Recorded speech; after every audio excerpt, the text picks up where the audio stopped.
Hello everyone, welcome to care success short. Care success short में आप सभी का बहुत बहुत स्वागत है।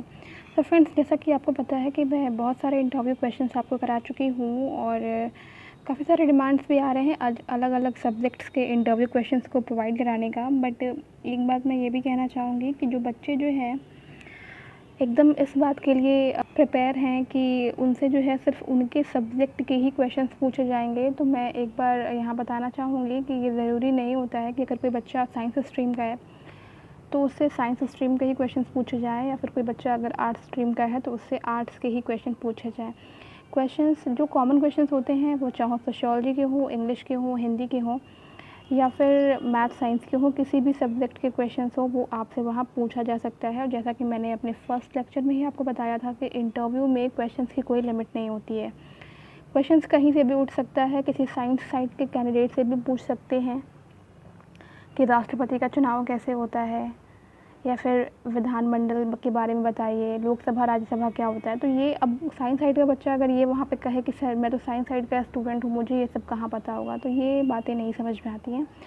क्वेश्चंस की कोई लिमिट नहीं होती है, तो या फिर कोई भी सब्जेक्ट हो। अगर मैंने यहाँ पे आज कुछ क्वेश्चन सोशियोलॉजी से मेंशन किए हैं, तो सोशियोलॉजी से किए हैं जो कि समाज के बारे में है, समाज शास्त्र के विषय में ये बातें हो रही हैं। तो ऐसा बहुत ही इंपॉर्टेंट पॉइंट्स यहाँ पे देख कर डिस्कस किए गए हैं। तो ऐसा नहीं है कि सिर्फ सोशियोलॉजी के बच्चे ही इसे देखें, काफ़ी कॉमन पॉइंट्स हैं, तो इसे सारे लोग देख सकते हैं और सबके लिए बेनिफिशियल होने वाला है। तो शुरू करते हैं हमारा आज का वीडियो। सो क्वेश्चन की स्टार्ट करते हैं सबसे पहले कि नंबर 1 पे आता है कि कुछ समाज सुधारकों के नाम बताइए। तो कुछ समाज सुधारकों के नाम में देखो, क्वेश्चन अगर पूछे भी जाते हैं ना तो उसका आंसर बहुत स्मार्टली जो है आपको वहाँ देना होता है। और नाम में वहाँ पे आप उनका ही नाम बताएं जिसके बारे में आपको पूरा अच्छी तरह से पता हो। जैसे मान लो कि अगर आपने वहाँ पे महात्मा गांधी का नाम लिया है, तो महात्मा गांधी के बारे में आपको पता होना चाहिए। अगर आपको उनके बारे में पता है तो ही आप वहाँ पे उनका नाम लें, बिकॉज़ आपको पता है कि इंटरव्यू में जो है तो क्रॉस क्वेश्चंस बहुत ज़्यादा होते हैं।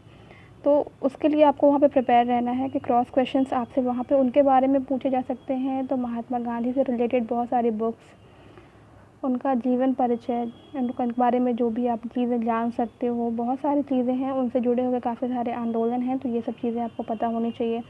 तो अगर कुछ समाज सुधारकों के नाम के बारे में आपसे पूछा जाए तो कुछ मैं आपको यहाँ बता दे रही हूँ, जैसे कि महात्मा गांधी हो गए, जवाहरलाल नेहरू हो गए, विनोबा भावे जी हुए, एनी बेसेंट हुए। तो ऐसे ही बहुत सारे हैं, तो जिसके बारे में भी आप वहाँ पे बोलें उनके बारे में आपको पता होना चाहिए। नेक्स्ट आपका क्वेश्चन आता है कि सती प्रथा का अंत करने में किस अंग्रेज ने सबसे महत्वपूर्ण भूमिका निभाई थी। तो इसका आंसर हो जाएगा आपका लॉर्ड विलियम बेंटिक। तो इन्होंने जो है सबसे ज़्यादा महत्वपूर्ण भूमिका निभाई थी वहाँ पे सती प्रथा का अंत करने के लिए। तो लॉर्ड विलियम बेंटिक से भी रिलेटेड आपसे कई सारे क्वेश्चंस पूछे जा सकते हैं कि इनका क्या रोल रहा वहाँ पे, या फिर क्या इनका कार्यकाल था। तो जो भी आंसर्स हो उसके क्रॉस क्वेश्चंस आप तैयार करके जाएंगे यहाँ से। थर्ड आती है बात भूदान आंदोलन की। तो भूदान आंदोलन के विषय में आपको पता होना चाहिए, मैं आपको बता दे रही हूँ भूदान आंदोलन के विषय में एक बार। तो भूदान आंदोलन जो है वो संत विनोबा भावे द्वारा सन 1951 में आरंभ किया गया था और ये एक स्वैच्छिक भूमि सुधार आंदोलन था। आंदोलन के शुरुआती दिनों में विनोबा भावे ने तेलंगाना क्षेत्र के करीब 200 गांवों की पदयात्रा की थी और उन्हें दान में 12,200 एकड़ भूमि मिली थी।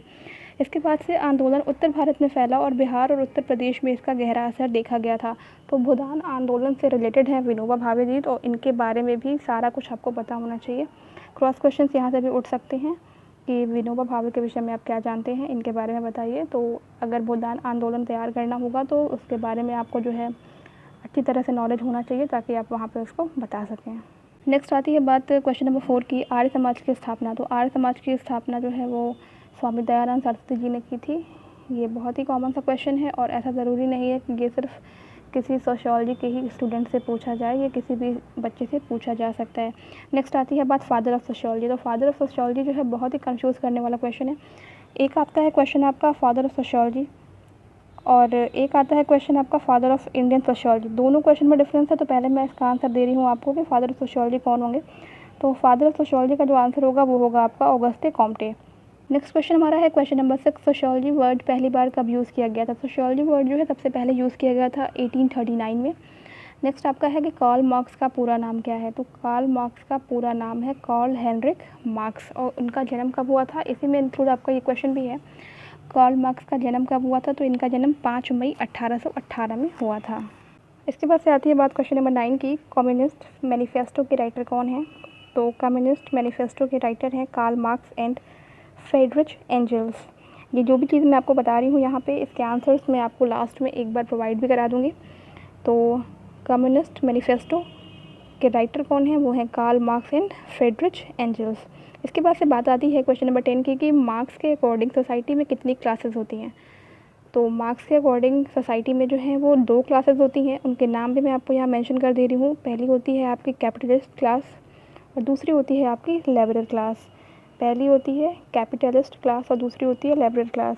इसके बाद से बात आती है क्वेश्चन नंबर 11 की, जो मैं बता रही थी आपको, फादर ऑफ इंडियन सोशियोलॉजी। तो फादर ऑफ इंडियन सोशियोलॉजी हैं गोविंद सदाशिव घुरिये। गोविंद सदाशिव घुरिये, ठीक है। नेक्स्ट क्वेश्चन हमारा है कि 4 वर्ण कौन कौन से हैं। तो 4 वर्ण आपके जो हैं ब्राह्मण, क्षत्रिय, वैश्य और शूद्र। इसके बाद से बात आती है गरीबी के 2 कारण बताइए, जो कि समाज शास्त्र से रिलेटेड है। तो आप अपने आसपास के समाज के बारे में और समाज से रिलेटेड बहुत सारी चीज़ों के विषय में जो है आपके क्वेश्चन उठ सकते हैं। तो गरीबी के 2 कारण अगर आपसे पूछा जाए तो आप कोई भी 2 कारण यहाँ मेंशन कर सकते हैं, जैसे कि आपका सोशल इश्यूज़ जो हैं और इकोनॉमिक इश्यूज़ जो हैं, ये भी आपके गरीबी के कारण हैं। सामाजिक और आर्थिक जो रीज़न होते हैं। नेक्स्ट आता है आपके पास समाजशास्त्र की प्रथम पुस्तक के लेखक कौन है। तो समाजशास्त्र की प्रथम पुस्तक के लेखक आपके जो थे वो हर्बर्ट स्पेंसर। नेक्स्ट क्वेश्चन हमारा है समाजशास्त्र को शिल्प कहने वाला समाजशास्त्री कौन था। तो समाजशास्त्र को शिल्प कहने वाला जो समाजशास्त्री था वो थे राइट मिल्स। सो गाइस, कुछ इस तरह के क्वेश्चंस आपसे सोशियोलॉजी से भी उठ सकते हैं, जबकि सोशियोलॉजी के सब्जेक्ट के लिए कोई लिमिट नहीं है।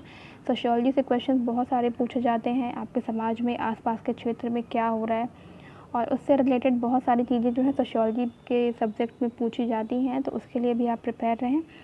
और आज के जितने भी क्वेश्चंस मैंने आपको कराए हैं 15 क्वेश्चंस, उन सबके आंसर्स भी मैंने आपको ओरली बता दिए हैं।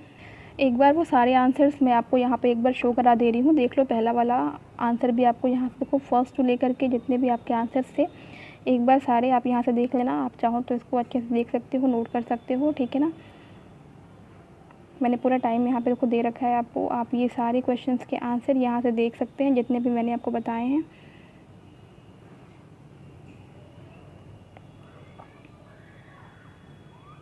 सो आई होप गाइस कि आपको आज का ये सेशन बहुत पसंद आया होगा। वीडियो पसंद आया होगा तो वीडियो को लाइक शेयर कर देना और मेरे चैनल को सब्सक्राइब कर लेना। तो मिलते हैं अपने नेक्स्ट वीडियो में। Till then take care and bye bye.